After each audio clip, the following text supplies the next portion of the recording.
maybe in the winter it'd be fine, but in Arizona summer, you would not want to be out here. We're Michael and Holliff, world travelers, avid scuba divers, and food lovers. We quit our jobs in 2019 to travel the world full-time. Mission success. Unfortunately, in 2020, we had to fly back home to the States due to the COVID pandemic. So, we bought a camper van, adopted a sweet German Shepherd named Kana, and now the three of us continue on with our full-time travel around North America in our home on wheels. Last time on the vlog, we enjoyed our desert experience at Organ Pipe Cactus National Monument in southern Arizona, not too far from the Mexican border. And we saw the border fence up close too. It's a quick pit stop in Ajo, not too far from Arizona. This is a historical mine that they have here. It is a big tourist attraction apparently.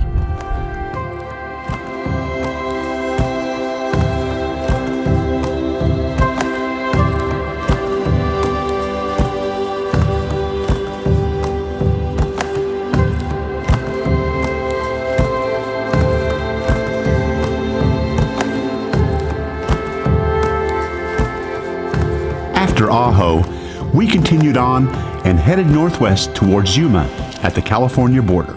We made it to Yuma, Arizona, and Yuma is known to be the sunniest city on earth. That's crazy. It's over 4,000 hours of sunlight every year. It's above Phoenix and Cairo in Egypt. So this is the sunniest place on earth. Guaranteed that you find sunshine here in the city. Some fun facts that I learned about Yuma is number one, during the winter month in November till March, this area produced about 90% of lettuce here in the United States. A lot of agriculture in the middle of the desert. And number two, this is the third largest city in Arizona. The newest trend in Yuma nowadays when we visited is the Raising Cane's, which is basically a fried chicken chain here in the south. And they just opened the first location here in Yuma. And the line just lining up and everybody's so excited having a Raising Cane's in Yuma. Yeah, good girl. Do you like Yuma? Today we are in Yuma Territorial Prison, opened on July 1st, 1876. Yeah, the Yuma Territorial Prison is a big deal here in Yuma. It has hosted all kinds of famous criminals, including one of the most famous, a stagecoach robber named Pearl Hart. This place began construction several years before, and one of the interesting things about this, it was done on a $25,000 budget, and the prisoners actually built their own cells. Holliff's gonna go on with Kana today. I'm gonna go inside, take a look at this place. Let's go. So there's an interesting story about how this prison came to Yuma in the first place. There was a lawmaker named Jose Maria Redondo who was sitting in a meeting with his fellow legislators, and they were gonna pick a state capital, the university, and a place to put the prison. Tucson already had the U of A, Prescott was the capital, and they were going to put the prison in Phoenix. So all these lawmakers went to lunch except for Jose Maria Redondo. What he did is he changed the name Phoenix to Yuma. Now this bill needed to be rushed through the legislature, so they just came back from lunch, took that bill that he'd already changed without them knowing, rushed it through, and it became law that the territorial prison was located now here in Yuma. So I thought that was a really cool story, a little bit entrepreneurial spirit on the part of this guy. Oh, and behind me, that's California. One of the most infamous events at the prison happened here at the gates when Superintendent, whose last name was also Gates, was held hostage by 7 inmates who attempted to escape the prison. Superintendent Gates was not fazed at all, or at least he didn't appear to be, and he ordered the tower guard to start shooting. By the time that shooting was done, 4 prisoners were dead, and I guess the rest of them were rounded up, thrown back into their cells. But Gates came out of it pretty good. So this is the guard tower, and you can see that that guardsman would have had an excellent shot to pick off anybody down below. One of the ingenious things about the Yuma Territorial Prison was that it was pretty self-sufficient. Everything from the prisoners building their own cells and building things around the park to prisoners were actually trained to become better citizens. But the most ingenious thing, to me at least, especially because it was in the 1880s, was that this prison actually produced electricity with what's called an electric dynamo. But not only that, after 9 p.m. they were able to sell that electricity back to the city of Yuma. So this is how they did mugshots back then. You take the picture straight on, plus you get the profile. There were actually 29 female prisoners housed here over the 30 years that the prison was open. As you might imagine, that led to a little bit of chaos because it was never intended to be a facility for women. Another interesting fact is that part of the movie 3:10 to Yuma was filmed here. There was a whole bunch of different types of crimes that people were sentenced to Yuma Territorial Prison for. Everything from murder to robbery, and even several Mormons back in the day who refused to go along with the prohibition against bigamy. Yuma Territorial Prison had a reputation among the prisoners of being kind of a hellhole, but the people around Yuma actually thought of it more as a country club prison because it was actually pretty advanced at the time.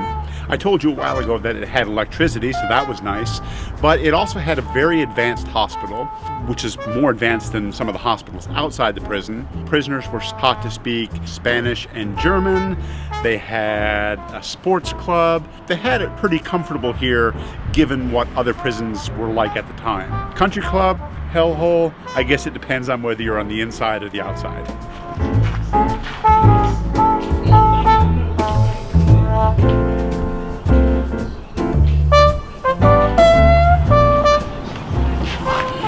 I'm standing here in the cell block now. There are about 20 to 22 cells here that each seem to hold about 6 people. They don't look comfortable at all. I'm actually leaning more towards the hellhole theory as opposed to the country club theory. I would not want to be here. And this is what was called the Incorrigible ward. There were steel cages here that people who were just incorrigible were put in. Maybe in the winter it'd be fine, but in Arizona summer, you would not want to be out here.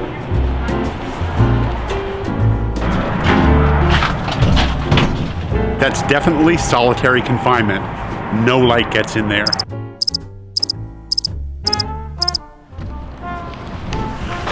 And this is the prison yard. I guess a place to come for exercise. Well, that was a pretty interesting visit. Still a bit more to see. We've got to go down to the graveyard yet. But we're going to go back to the van for a minute just to see what's going on with Holliff and Kana. Hey, Puffy. You're glad to see me back, are you? Yeah. It was pretty interesting. Yeah? This is good? It was, yeah. We still have to get into the graveyard. Okay. So we're just driving by the prison cemetery here. People did die here. And this is where they were buried. See some vultures flying overhead. Yeah. Oh, look at all the prisoners cleaning up the path. Yeah, it actually does look like military uniform, doesn't it? It turns out that after the prison closed down in the early 20th century, the prison was used as Yuma High School. It just so happened that Phoenix and Yuma were playing, I believe it was football, and Yuma unexpectedly beat Phoenix. So the Phoenix people started taunting them, calling them criminals. And what did Yuma do? They didn't complain about it. They actually adopted the name as their school mascot. All of the Yuma High School sports teams are called the Yuma High School Criminals. Old man. Old man. What do you mean, old man? You know, I'm actually lying down in pigeon poop here. I'm trying to keep away from it, but... Oh, that's a good one. I love this. They had it as prison cell bars. Well, they really went all out with it, didn't they? Not only that, the best part is the school is right next to the police station. It's kind of behind jail. All right, kind of. You coming? I love how they took something that was meant as an insult and turned it around and actually made it into their mascot.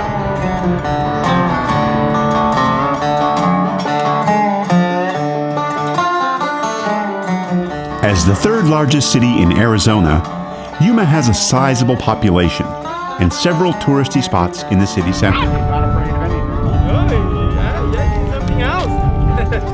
Keep in mind that this is in the middle of the desert. So, one of the most famous agricultural products from this area is, strangely enough, Medjool date palms.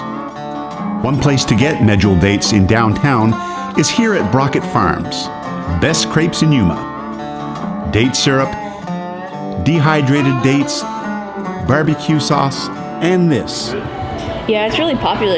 Is it? Okay. Yeah. I never had it before, so. Thank you so much. You enjoy. Thank you. Date shakes from the Brocket Farms in downtown Yuma. I ordered with vanilla because that's part of the flavoring that they want to You add. can do it with vanilla or chocolate ice cream. We usually do vanilla. That's really refreshing.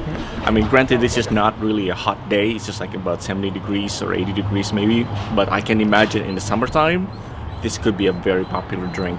That's a big shake. Yeah.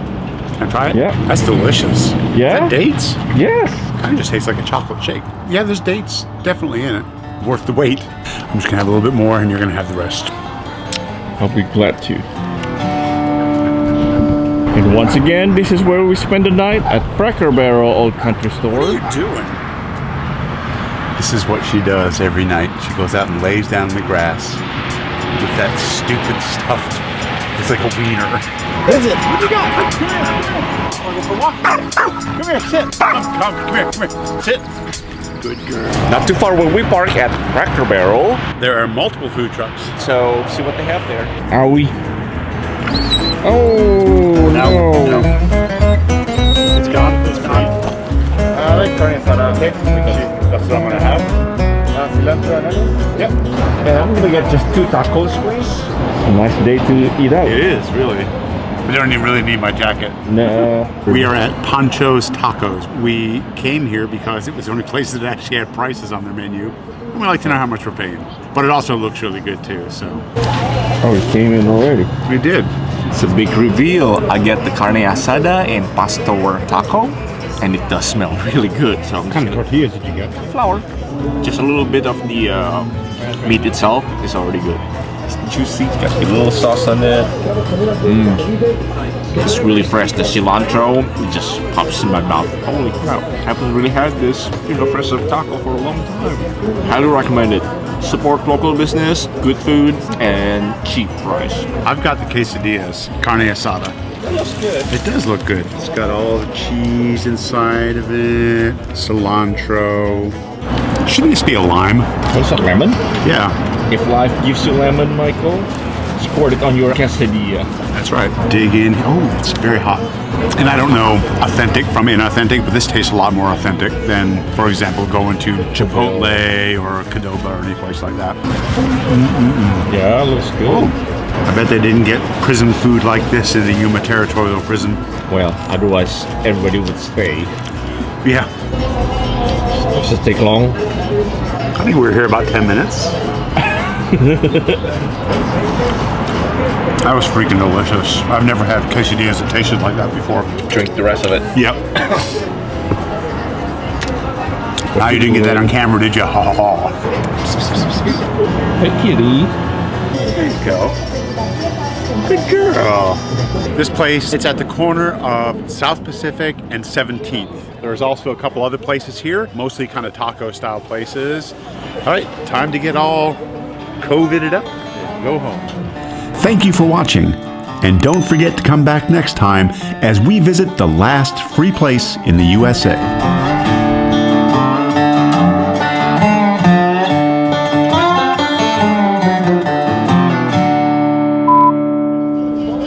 And so we can tell people where we are. Where are we?